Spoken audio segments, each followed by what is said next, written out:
Hello. How is everyone?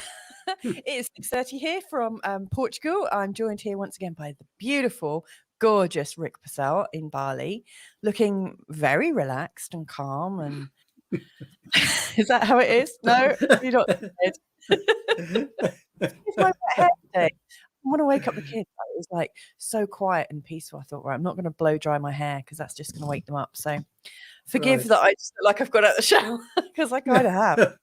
So how are you? What's new with you before we get into critical?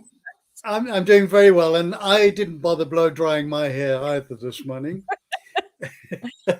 Bless you. And been busy building my online course and keeping very creative, keeping ahead of the game, I hope, and enjoying this beautiful weather that we've got here in Bali. Blue skies.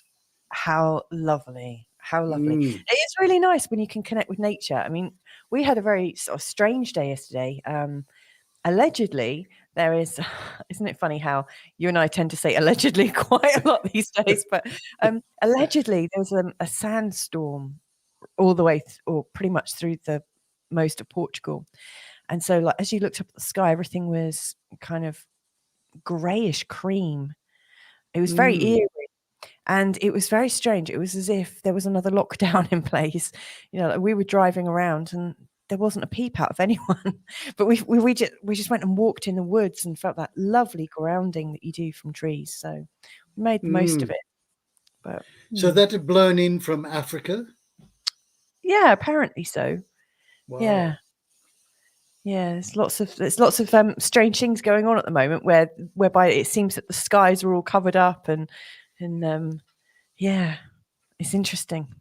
Yes. It reminded us very much. I hope you don't mind me sort of like going back into the past and stuff. But about 5 years ago, Carl and I, we were at our home in Devon, and there were quite a few people around because, as you may remember, we used to live in a very public place. We're like caretakers of it, and there were all these flashes in the sky, and to the untrained eye, it looked like it could have been thunder. But there was no lightning. There was no sound, and there was no rain. And in fact, it was really still, like there was no wind. And it looked ferocious. And there was a whole crowd of us. There was about like 20 of us looking up. And somebody actually started to cry because it felt so eerie. We thought it was the end of the world. And like a usually very rational person, and then a few of the others were observing it, were like, yeah, that's not normal, what's going on there? So I think there's quite a few different things going on at the moment. I think there are, yes. Something like that. Some of it is natural and some of it is not. Have you experienced any of that or anything similar in Bali? Well, no, and I don't think we're likely to see too much of it in Bali, except for three extraordinary experiences we had with one of Bali's high priests here. We were doing a wedding here, and they're from Australia. They were concerned. It was in the wet season, and it was at 4:00 in the afternoon, which is about the time in the early days when the skies would just open up. Yeah. So we had this high priest was just living 2 doors down from us, and we befriended him, and he said, "I'm a rain stopper." Okay, first time I'd heard that expression. Anyway, he came the day before. He did a ceremony, and he drank lots of really thick black Balinese coffee, as you know it. Oh yeah. And continually smoked cigarettes. And he looked like he'd just come out of the paddy field. His white clothing was more grey. Yeah. Anyway, he was there for about an hour talking to my wife, Lita. And he said, "I'd like one more cup of coffee, please." And she said, "Not a problem." And he said, "I don't want you to tell anybody about this. Don't tell the staff. I want you to sneak this into your room and hide it in your room, right? During the ceremony. After the ceremony, you can check it out, but don't go in Don't let anybody go in there. Don't have it exposed. So we went through this extraordinary wedding, and the rain went right around the hills in front of us, right around the foreground. We got a couple of little drops in the swimming pool, and the rest of it was a downpour. So the complete ceremony missed all the rain. And in the Wow. wet season, as you know, it gets pretty heavy. Yeah. Nobody got wet.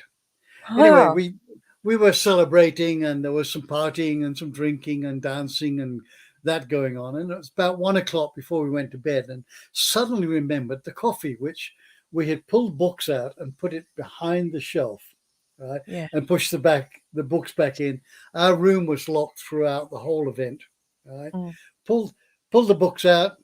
The coffee cup is completely empty except a little bit of a ring of dregs around it. How do you explain that? There's no coffee drinking mouse, rat, That's what I was going to say. any reptiles, no heating it so that it evaporated. Though it was unexplainable except for the priest. So, of course, there's some element of doubt there. And it was something that we'd never experienced before.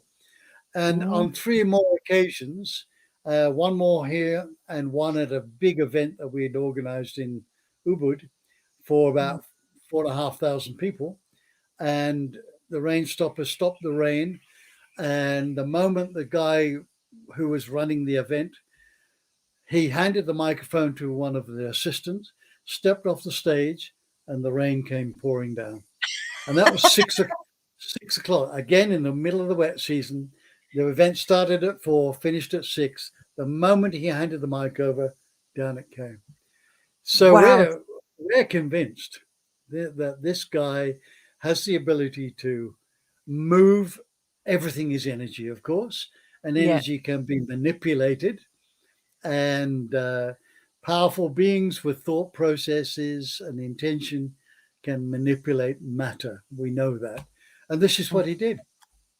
Unfortunately, he's passed away now. So we went out and bought a whole bunch of umbrellas. Or made some organite cloudbusters or something. Exactly. Oh, wow. What a great story. It is. And it just shows that the weather can be manipulated. Yeah. Right? It can be manipulated artificially. It can be it can come naturally, and it can be intended. Yes. So that's my kickoff for the day. My story. Wow, I love that. I love that. Yeah, and I'm just going to throw this out to anyone that's listening today. I mean, if you've got a slightly ethereal story going on that's weather related, that's had you kind of scratching your head, let us know. Even though this show is about critical mass, I just think, whatever is coming up in our unconscious mind, in our consciousness, there's probably going to be a link there somewhere, and it might not appear straight away, but I'm really sure this will come up somehow. I mean, I'm guessing that, with the idea of critical mass, that stories like this are likely to just come up more and more. People are starting to connect dots and notice that intention, weather, and what's going on in the world is somehow connected. What do you think there? Oh, we've got a comment coming in. So let's just welcome Bob. Bon dia, Louisa and Rick. So Bob is hello, Bob. Bob is north of where I am in Portugal. Just got here. You know what? You're very welcome. It doesn't matter when you rock up. It's absolutely okay. So we're talking about critical mass. Where did you want to start, Rick? Well, let's define it. Yes. Critical mass, the tipping point, and the event horizon. They're all synonyms, really. And what it means is there is a buildup of energy somewhere. Let's just call it energy for the time being. And it retains perhaps its shape and volume and everything until it gets to a tipping point or to critical mass, and then something changes. So probably a best example is blowing up a balloon. We blow and we blow and we blow, and the shape changes and gets bigger. But there becomes a point when there is more air in it that the confines of the rubber balloon can't hold it, and it bursts. So then there's a burst of that energy out. The same with perhaps a dam overflowing or something like that. It gets to critical mass. I was thinking a pregnant baby. You were talking about the event horizon and tipping point. Never come across a pregnant baby. Lots of pregnant women, though. Pregnant women. Because like when you said horizon and tipping point, one word that sort of popped in my head was inevitability. Like it gets to a stage where it has to happen. It can't not stop. And there is a moment, where it's happening. There's absolutely nothing you can do to stop it, even if you tried. Yes, exactly. So you could probably think of lots of examples. The snowball, the more we put it on the top of the hill and we can build on it, eventually the friction that's holding it there gives way to the gravitational push, and it starts rolling down the hill, and of course gets bigger and bigger and bigger. Yes. Usually faster and faster. And I was going to say the avalanche is a really good example because you're right. It starts off slow and then goes woo, and it's like the kind of exponentiality. It's like it starts and then it literally snowballs, doesn't it? Yes. Obviously, where that phrase comes from. Duh. So that's critical mass, event horizon, tipping point. They're all describe the same thing. So how does it apply to human beings in our current situation?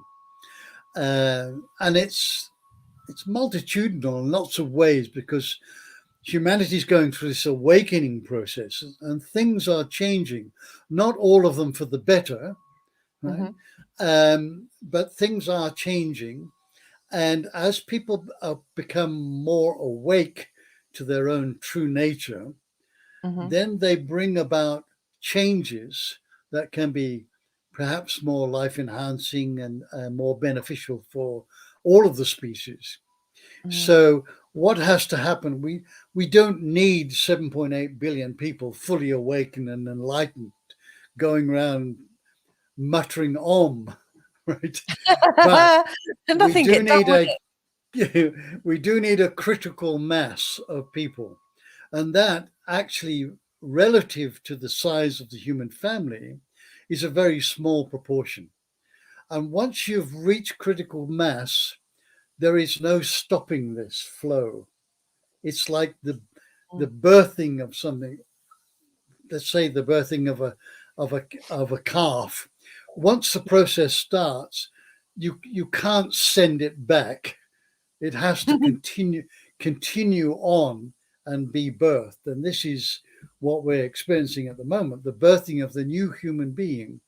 And in order to do that, we need more and more people that are moving away from the old systems and processes that don't serve everybody, and shifting into permaculture and cooperation and collaboration and working together, little farmlets, and contributing to villages and towns and nations. And that snowball effect is really running deeper and deeper. And perhaps, as we talked about last week, we have already reached the critical mass of the birthing of the age of Aquarius, where it tipped over, and now the birthing process is growing exponentially faster. Yes, that makes perfect sense. And of course, going back to our weather analogy at the start, that would also include more rain stoppers, like your good friend who was able to stop rain, and those kinds of unusual situations that get birthed by multiple people feeling something at the same time, like eruptions coming up, and outbreaks of faith or outbreaks of love or outbreaks of different things. as our minds come together. Bob has actually got his own rain stopper story by the looks of it. When we were under pressure to move and complete our house remodeling outside, heavy clouds are coming in and the forecast was rain. I looked up, held up my hands to the sky and asked the universe to let us stay dry, not today. And we did stay dry and keep going. I've experienced it a few times. Okay, Bob, I'd love it if you could move to our area. No, Bob, come to our area. you obviously have the gift. I'm imagining something very biblical. No, not today. Fantastic. Thanks for sharing that. Yeah. Greg Radin once was taken by a First Nation American Indian who their area was pretty barren and dry and had very little rainfall. And he was invited to go with him to do this ceremony. And they hiked up to this ground and there was some rocks around that had obviously been placed there. Yeah. And the First Nation guy said, I'm going to start my ceremony. And he went in there. He was chanting some words and then he went quiet and he had some hand movement and then stepped out of this circle of stones. And Greg challenged him and said, I thought you were going to do a ceremony. And he said, I did. But how can you? You were only in there just for a few minutes. Yeah. And he said, I stood in there. I sent the intention for it to rain. And then I felt it. As I was standing there, I could feel the rain coming down my long hair. I could feel it on my nose. It was dripping off my clothes. I could feel it pitter-pattering in the dust getting more wetter and wetter. And I felt this, right? So then I had achieved all of the ceremony. Greg Braden said, so what's the secret? He said, it's not just of intending or chanting. You have to feel the end result. So you've created a reality in your own universe and you've sent it out to the bigger universe. So anyway, they're driving back and about an hour down the road, it started raining and it poured with rain. And it was the first rain for a very long time. Wow. So yeah, we can, through the intention and feeling, we can create complete new realities. It doesn't have to be about rain. It can be about anything we wish. If we had enough critical mass of people feeling what peace would feel like, intending it, perhaps chanting or singing a song or singing Imagine by John Lennon, and then completely feeling what does it feel like to be in peace inside my body, inside my mind, inside my emotions, and around the world. That could be if you had a critical mass of people doing that, that could tip the scales. Using scales, we're now tipping the scales. So I believe these things can occur. We just need enough people to be contributing in this way. Yes, I absolutely wholeheartedly agree with that. That is my perception, and my experience is definitely bearing that out. And of course, it pulls back into all the themes of like the law of attraction, the Abraham Hicks stuff, The Secret. Only, when all that stuff was coming out into popular consciousness, there's a very sort of like self-seeking, self-serving aspect to it, and yet I can see that the laws of it are true, and they're much more likely to happen when you're collaborating in a joyous place and for the benefit of everyone. So much more infinitely powerful. I mean, I've been told, we've got this very sort of like large and unusual, I say unusual, it happens every like 13 years, but this particular part of the cycle, on a planetary basis, happens every 166 years. And the last time it happened was when there was a war in Crimea, funnily enough, and it was just ending. And of course, it's just about to come around again 166 years later. But I've been talking about this sort of like wave of emotion and this wave of love, a sort of inevitability about it. And I've been saying, if you can't process love, because we are biological processing units, everything that happens to us, we have to assimilate and make sense of and release somehow. Every bit of food gets transformed inside us, comes out the other end completely different. Same with water. Everything that comes to a biological being gets transformed somehow. And so there's this wave of love. And if any of us are unused to love, or not going to hold on to love, or scared of love, fearful, to me, it almost feels like there's this wave and it's going to either knock them out.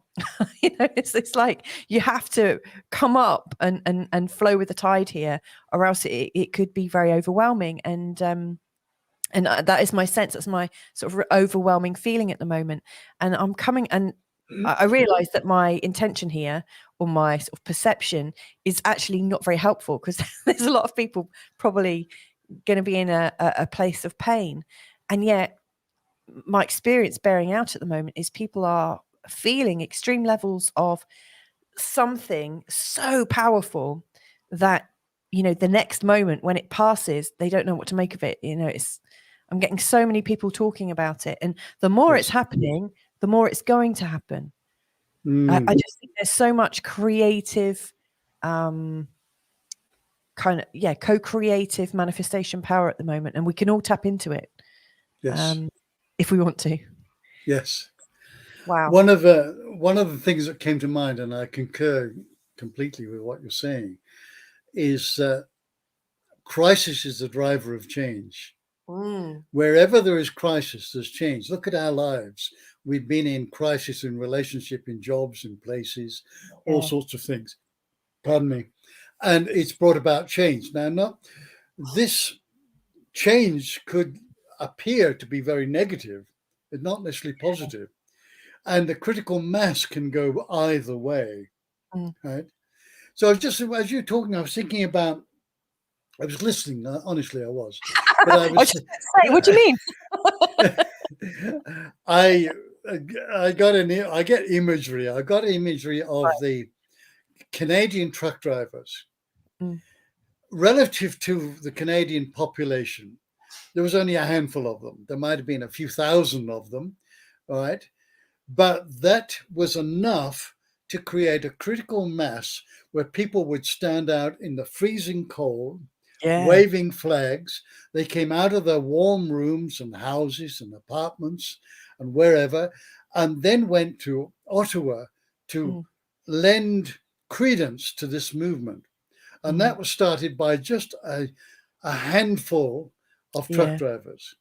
And that's a classic example of how critical mass can, once you've reached critical mass with that idea, this ideology or whatever it is, then more and more people will follow and support that. Well, that must have been why Trudeau's government turned off the internet immediately in that area, because they know that that's how it happens. Yeah. And funnily enough, in and around Kiev, why is there no citizen footage of this apparent war taking place? The only footage we're getting, we're living in the age of smartphones, where everyone can be a citizen journalist and broadcast something instantly. Where are all these instant broadcasts? Well, a lot of them have been censored. Yeah. A lot of them have been censored. So there is something going on. There's a wave of energy. There's a wave. There is a wave of energy. And there are people that know that are stopping. Yes. Because they know that once people start to reveal or get a sense, there's no stopping. Like that phrase, which we've all probably been hearing for the last 2 years, nothing can stop what is coming. Yeah. Yes. Now, I'm sitting on the fence. I'm neither either or. I'm, as a pacifist, I'm against war and violence. Yeah, absolutely.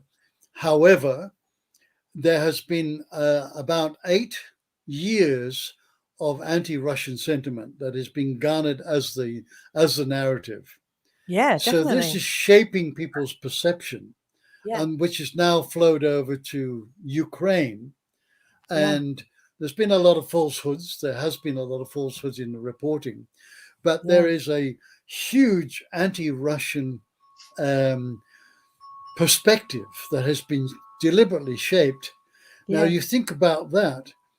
There is a wave of energy that has reached critical mass that is now debasing Russia, right? Not just Putin, not just the army, right? Not just the Russian government, but all Russians. I there's went like into a I went cancellation.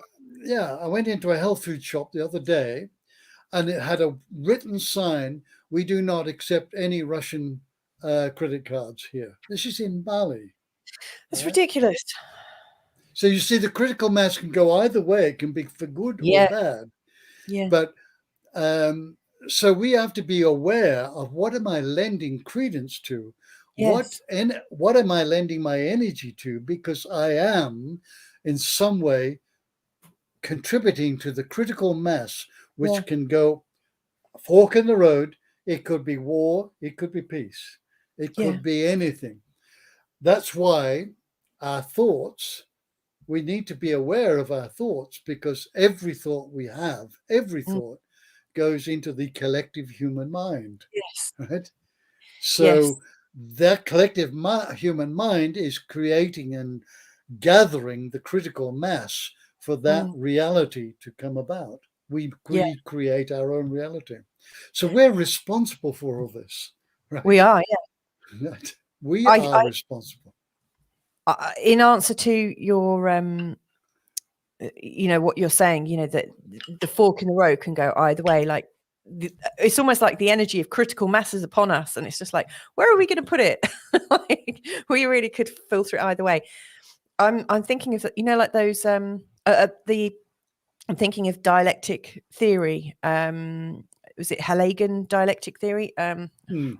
Like 30 odd years or more since I was studying philosophy. But those balls on a like those little metal balls in the 80s were really, really popular, and everyone had them, and they kind of go backwards and forwards and backwards and forwards. So they swing. I think irrespective of which fork in the road you take, you'll get to a point where it'll be too painful to hold on to those views, and you just naturally kind of flip or start to move the other way. There is this kind of instability, like we can only hold on to these thoughts while we have some benefit to holding on to them. But the moment it starts to cost us, we're pretty good at like dropping thoughts,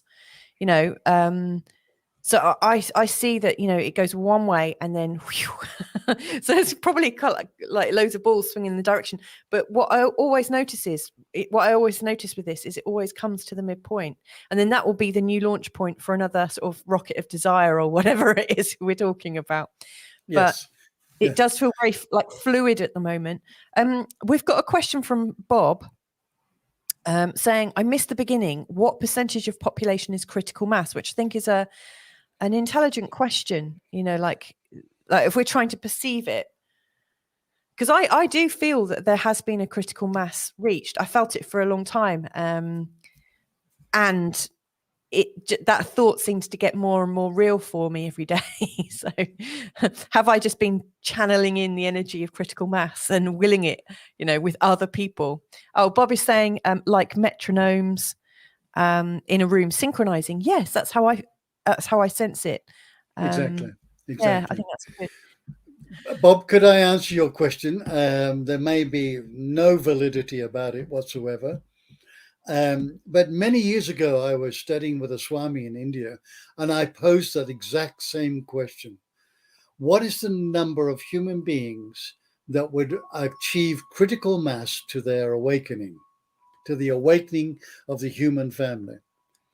And he threw his head back and laughed at me. And I said, I'm serious. Can you give me some idea of what numbers are we looking at that would achieve critical mass for the awakening of the human family? He was quiet for a moment, and he said 62,000 fully awakened beings. And then it was my turn to laugh, right? And one doesn't usually laugh at a Swami, but I did. And he then looked, almost glared at me and said, 62,000 fully awakened being. At that point, we had 6.2 billion people on the planet, or thereabouts. So if they pose the question to him today, he's passed away, he would say 78,000 relative to 7.8 billion people. You see how small the number is, right? Yeah. However, I accepted that. I felt there was a credible source that he was talking about, and I could understand this. He was talking about critical mass. And but then I went away and I said, oh dear, how do we define fully awakened beings? Because if we are infinite beings, and I am convinced we are, right, then what is a fully awakened being? We would never reach infinity. It's impossible. So there has to be some measure. And I wanted to go, I was planning to go back and do some more studies with him, but he jolly unsportingly passed away before I could get back. Yes, get back and ask him. He did, however, leave me with an extraordinary gift that I've been sharing for 28 years. So he's forgiven. So I digress. It's relative to the mass of people. Critical mass is not a huge number, but how would we measure, and who would measure it? Yeah. Who's the judge? Does it need to be measured? Because energetically, if you reach critical mass of consciousness, then you don't have to have somebody doing, knocking on doors saying, do you have any fully awakened beings in there? Right? The energy of that will just roll forward and grow more and more. But I'm sensing, like you, Louisa, is that we seem to be gaining more and more impetus on this awakening process. And we can thank the crises for this. The crisis of COVID, the crisis of Ukraine, the crisis of everything that's in history has been building up to this moment. And more people are awakening. So I think we have possibly gone over to the tipping point, but we're not fully engaged in this new paradigm, this new awakened human structures just yet. But I'm confident it's coming. Yeah. Well, kind of picking up on like the sort of energy that you, me, and Bob are creating, and anyone else who's listening. I feel that every little incremental step the three of us take, the more it helps the three of us, but it also adds into the collective. And so every right action, every right thought, every feeling of perfection that we have or peace that we have is felt palpably and possibly imperceptibly by everyone. It is creating a change. And like you said, crisis is the driver of change. And when we were talking about the critical mass, like the tipping point, and it could go down this fork, I was actually thinking I can see the benefits of it going in this kind of slightly difficult area, because there's enough peaceful people to be able to bring it back. I mean, if you've ever given anything up, I mean, I've given up smoking. I've given up a few things and then started them like many years later. But the real change for me only ever comes when I have to face. I'm not saying it's like that for everyone, but for me, I have to get completely bored and sick of myself, and get completely real to the cost of my behavior. And when I get really real to the true cost of holding bad patterns, beliefs, shitty attitudes, it's only then that I make a change. And of course, if I change back to it, it's because I've forgotten what the cost was. And I think we're all programmed like that to some extent. And so I think these crises are going to be illustrating a lot for people. And I think lots of people are calling out for peace at the moment, even if they're doing it in different ways. Some people are calling out for war to find peace, which makes no sense to me. No. But what I see is that a lot of the people that are calling out for you to save grandma and to stay out and away from grandma, they're the same people that are now calling out for you to adopt Ukrainians. So it's interesting that, we had a very large portion of a population calling out for some kind of control measure, and now they're calling out for a very similar control that is equal and opposite to it in its energy, like must stop, Yes. must do. And that's going to really shake the foundations of that way of thinking. And then there's the same with so-called free, like people who believe in freedom and stuff. There's a similar game going on with them as well, where we go from one extreme to another. Yeah, I think it's an inside job, isn't it? You're asking like 62,000 or, like these answers. Really, I mean, what percentage of ourselves needs to be engaged in the process of realization for that to occur? It's an inside job. Yeah. Like, isn't it integrating the war outside of ourselves? Like, I'm noticing there's this narrative of war, sorry to interrupt, and then there's this narrative of war that I've been aware of in our sort of like personal lives. And then, of course, I look at it and I think, oh, I'm also warring in myself. And then I think at a biological level, how am I creating a rift in my own body? And then when you realize that the same things, like as above, so below, we can do it inside and allow that to permeate out, surely. What do you think on that? You've probably got some other great thoughts, actually. Sorry, I'll shut up. Well, I completely concur. It all comes back to us, doesn't it? We think, we talk about what can I control? I can control my thoughts, right? I can change my thoughts in an instant to be more positive than negative, right? I have control to a certain degree of what goes into my body, the food. If I have full access to choice, I can choose consciously and 100% of what goes into this body. So I can be in control of my destiny, my physical, my mental, my emotional, my spiritual bodies, which makes up the composite human being. However, the nature of my thoughts are going to determine my own reality that is created in my immediate environment, and also going to create the collective reality.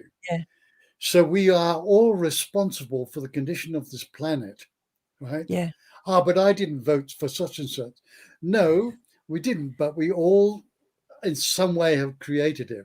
So Gandhi got it right. He said, be the change you wish to see in the world. What does that mean? If we are being peace, we will have peaceful thoughts, peaceful words, and peaceful actions. If we are a football hooligan, we will have violent thoughts, violent words, and violent actions. So if we're sitting in between and we're being fed this narrative that all Russians are the bogeymen, and we are contributing to that, we're creating the reality that's happening in the world. So what's the answer? The pendulum is the answer. Find the middle path, find the triune, right? We don't have to be for Russia, and we don't have to be for Ukraine. We could be peace. What is the opposite of war? Two warring factions. Let's focus on peace.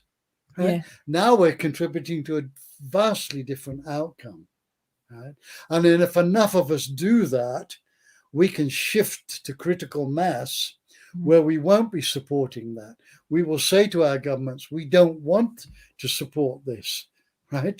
We want peace. Right? So we are responsible. We all have something we can do. It's not sending teddy bears to Poland.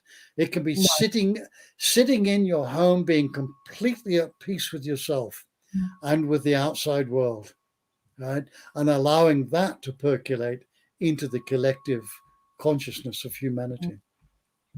Not that I have anything against teddy bears. No, I was just about to create a campaign and a meme about like he's talking about teddy bears, cancel him. because that is the kind of atmosphere, some people are working in right now. I love what you said, and it reminded me very much of what you shared a few months ago, actually, about how do you break a piece of wood with your hand? Like, where do you put your energy? Do you kind of break it like this? Sorry, that's my piece of wood, my little Bic biro. Like, it's sort of like karate style. How do you do it? And in fact, I won't share that because you might want to talk about that in a second. But I think that was a really, really good example of like where you focus. Like, we're so trained to focus on the immediate problem and not actually on the solution that we kind of flounder, and we get caught in this. We get caught in the slipstream of controversy, don't we? Yes. Yeah. Go on. Well, what you're describing as the barrier, we talk about the breaking the piece of wood. Where do we aim for? People usually say in the middle or to one side. We aim for the space underneath. Yeah. So we don't see the barrier. We know the reality of it. But Yeah. if you focus on the barrier, that's where your hand will stop. Yes. And if we focus on war for one side or the other to win, right, we will not resolve the situation, because then you've got the endless cycle of violence, where, oh, you've done this to me, now we're going to do this to you. Right? Yeah. This is what's happening in Palestine and Israel, the endless cycle of violence. So what if we put our attention on, we want peace? Yeah. Right? We can see the reality. We're not in La La Land. We can see the reality of what's happening, but we're not supporting war by either side. We are supporting and growing the idea of love and peace and harmony and cooperation. And enough people can do that, then we can change the direction of this planet. And I believe that what we're seeing with the awakening of the human family, that we are moving into this new way of being that makes a lot of the old stuff obsolete. We won't be supporting. We may be saying to our government, I'm happy to pay fair and equitable tax, but I don't want you buying fighter planes to bomb this country. Right? If you do that, if you pass that, we don't accept you as our leaders. Yeah. Simple as that. Yeah. I love that. It's funny that you're talking about, we need to be peace. In the last 2 months, I've become aware of definitely 2 people that I know who are, I would consider them to be awakened beings, awakened individuals, who have stepped away from pretty much all of their kind of public duties, or their, they've stepped away from the doingness of life. And they're imperative because they know themselves to be beings of light, or eternal beings. They're not worried about if they don't earn any money. They're not worried about any of the sort of physical problems of stepping away, and they've both put themselves in this kind of place of active peace creation, like they've just pulled away. So they're not seeing anything on the media. They're just almost like the archetypal guy who goes and lives in a mountain for a while and meditates. And it's really funny because I wasn't in communication with either of them, but I became aware that one of them was holding the potential of peace, and I knew that I felt that I was within that prayer or that intention. And so I contacted them, waited quite a while to get a response. And they were like, how did you know? I haven't told anyone. And they'd literally just gone into this place. But I all of a sudden became aware that there was somebody advocating for the peace of everyone, and that I was included in it. And I wanted to recognize that and thank them for it. What occurred to me is, like you're saying, we need to see the peace. And it's very much like the rain stopper or the rain man feeling the wet. He didn't see the problem. He saw the solution. He felt the solution, felt it really, really sort of archetypically. But what really occurs to me is that we have to almost put ourselves out of the prayer. like, you know, when we're thinking about what brings about peace, what occurs to me is that, like, if I was to create an intention right now, I would say, what is best for the whole collective? Like, what is the most peaceful way for the collective, the most loving, peaceful way for everybody to thrive? And that might not include me living. I'm not like, I'm not, you know, hoping to die or anything anytime soon. But most of our intentions include something of our own well-being, don't they? And all the time that's happening, that could be detracting from the overall good. We actually don't know what the overall good is necessarily. There is something almost beyond that. Does that make sense? Am I making sense? It does. No, it does. And in a way, it's focusing on what we want, not what we don't want. Yeah, yeah. Where attention goes, energy flows. We put our attention on a war that's going on, for me, on the other side of the planet, of which I have no control over the outcome of it, right? Yeah. And I could be saying, I don't want this. I don't want this for my kids, right? Yeah. I don't want this for the Ukrainians. I don't want these for the Russian soldiers. I don't want this for the refugees, right? I could do that, but now I'm focusing on what I don't want, which is the negative. Yeah. So I can completely accept that. I understand it. I'm not avoiding it or denying what's going on. Yeah. But what I am doing now is swapping my focus to peace. And the only thing I can do to contribute that is be peaceful within myself. Right? Yeah. So being that change and embodying it and living it, we are contributing to something different. And in this case, for me, it's something better. If you talk to the military industrial complex, they wouldn't agree with my perspective. I'm sure they wouldn't. But hey, so Bob's already, I've already shared Bob's comment there, but he's added in, back in the 60s, didn't Mother Teresa tell activists she'd never be part of anti-war rally, but focus on peace she would do? Yeah. Why don't we have, instead of anti-war rallies, why don't we have more peace rallies? Right? Yeah. So, I mean, it's just a question of what is the energy. We all know when we have a negative thought, right, how that impacts on our feelings, our emotions, and then it impacts on the body. Right? Yeah. So wouldn't it make sense to have an uplifting, life-enhancing thought, right? So that impacts on the body, on the emotional body and the mental body, and on our physical body. We know that when people laugh, the body gets flooded with endorphins, right, which are health-giving and life-enhancing. So it would be better to do something along that line rather than be glum and depressed. Right? We create our reality. The outside environment is the stimulus, and it can trigger us for sure. And I've been there. I've been at the point of suicide, so I know what it feels like. But there is a better choice, and we do have some say in this. We can choose what we think and what we support, and what energy do we want to create and birth in our world. And actually, Bob is agreeing with us. He's saying, and leave the anger at home. I agree totally with both of you. Oh, thank you for participating. I really appreciate that, Bob. So if we were to kind of put in a nutshell, because it's a fascinating subject, really, and obviously, you know, there are so many little bits that sort of are interwoven within it.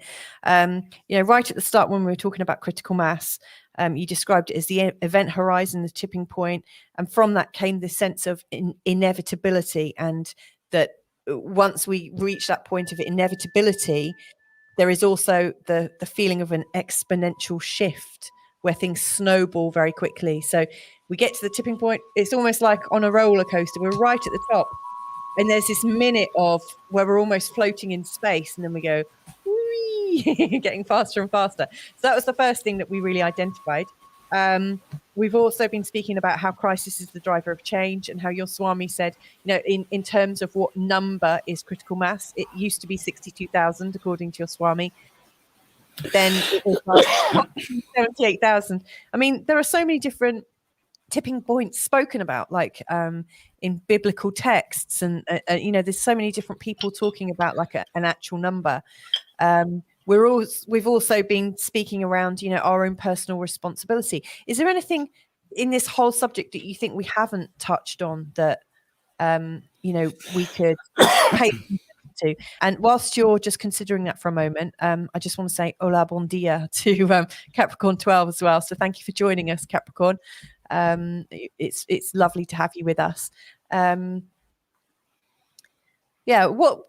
What obvious glaring things we left out of the conversation? And for you guys that are listening in, I know there's loads of you. Just pop something in. You must think, hang on, they haven't even mentioned this yet. Let us know, because we all have our little blind points, don't we? What else would you add in, Rick? So it comes down to the root cause. We funnel all of this stuff on the periphery down to what is the one source of unwise, unintelligent, irresponsible behavior. Yeah. And that is a lack of consciousness. If we're not conscious of the effects and results of our behaviors, or we're conscious and choose not to do anything about it, then these will continue. And we don't have to look very far at our leadership around the world to see that they're not making very intelligent choices and decisions, right?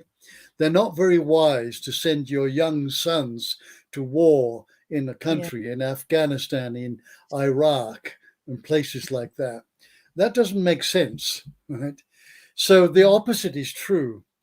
The more consciousness we grow in ourselves individually and collectively will result in wiser, more intelligent behaviors. Yeah. We can see our behaviors.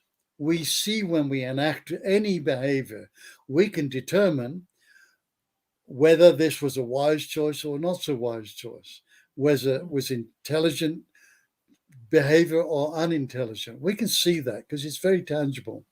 So we can trace that back and think, oh, that wasn't a very wise. What could I do that would be better for myself and other people?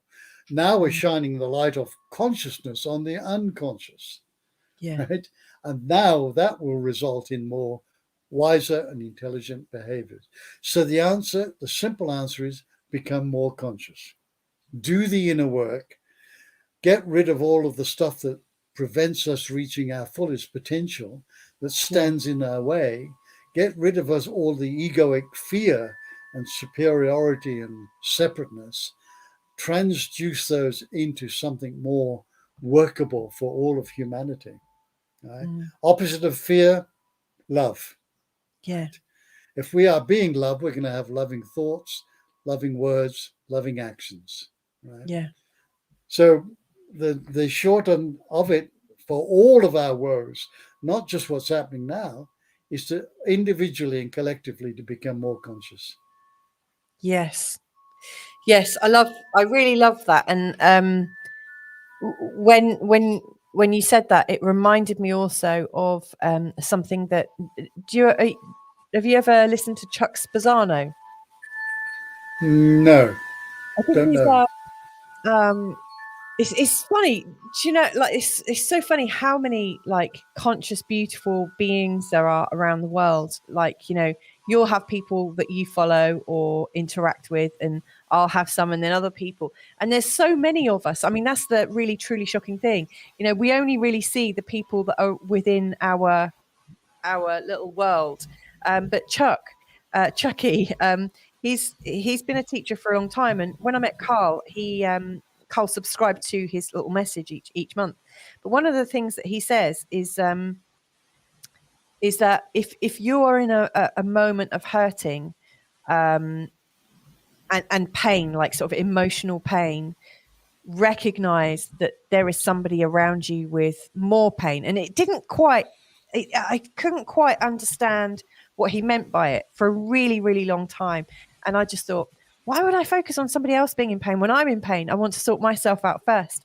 And it's only really in the last 6 months that the enormity of it has been really dawning on me, because and for quite a few reasons, but first of all, we are so co-creative and collaborative that, if I'm in pain, it's usually because somebody around me closely is also in pain, like we kind of go into a pain resonance with each other.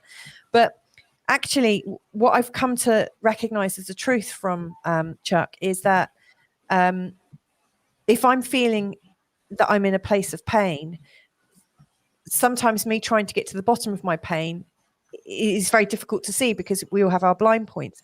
And so actually what I do instead is I put myself at service to help someone in the understanding of their own pain, or in raising the vibration of us, like around us. So I'll think, what can I volunteer and do right now? How could I do something for the neighborhood? Or, let's grow a tree, or I just focus on the next best thing. Sometimes we can't always work on ourselves because we don't recognize where we need to. However, I think we can always uplift and volunteer and give our energy somehow. And I think that goes a long way. Because when someone receives that, like your loving intention, it creates a change, and it always comes back to us anyway. So, yeah. What Chuck was alluding to also is that while acknowledging that we're in a dark place or whatever it is, if we can extract ourselves out of that and see there are people, right? Somebody in Ukraine lost 2 children, right? I've lost my job. Somebody in Ukraine lost 2 children. That what it does is it stimulates gratitude and appreciation. I'm grateful that I'm not that person and having to endure that level of pain. So gratitude and appreciation are incredible healing facilities. And whenever we're feeling a bit ungrateful or down in the dumps or feeling a bit of victimhood, we should just take a moment to think about people that are far off worse than us. And then we can see a glimmer of light. Well, I'm grateful. I'm appreciative that I don't have to endure that. Wow, what a relief. I can't imagine what that person would be going through. Now that's triggering a heart-centeredness. Now that's triggering compassion. So remember, the 6 heart virtues are gratitude, appreciation, and then compassion, and then an understanding of what's going on. So we're triggering our heart by putting all of this in perspective, and then our heart will be more uplifting for us rather than going down the slippery slope of negative thoughts, taking the next worst one, the next worst one, the next worst one. Perfect. I think that's a really beautiful moment for us to kind of draw this to a close, really, and carry on with our days and wish everyone, some more beauty in their world. I really thank you so much for this conversation today, Rick. I've really enjoyed it. Me too. Thank you, as always. It's a loving action, and I really thank everyone that's been co-creating that with us, whether you've been listening in live, interacting in our chat room, or that you're coming to this conversation a little bit later on. However it happens, it's all just perfect. So I'll see you this time next week then. Yes, indeed. And I would leave with these words. What can we do? We can think and feel peace within ourselves, and now we're contributing to the collective peace and harmony of our human family and the world. Very, very beautiful. Thank you so much. Whew. Right. On that bombshell, I'm going to love you and leave you. Catch you next week. That was a love bomb, not a bombshell. Yes, sorry. On that love bomb, I'm going to roll the credit. Stay in the green room. I want to have a little chat with you as well. Sure. Lots of love, Thank everyone. you, Louisa. Love Bye you. for now. Thank you, everybody.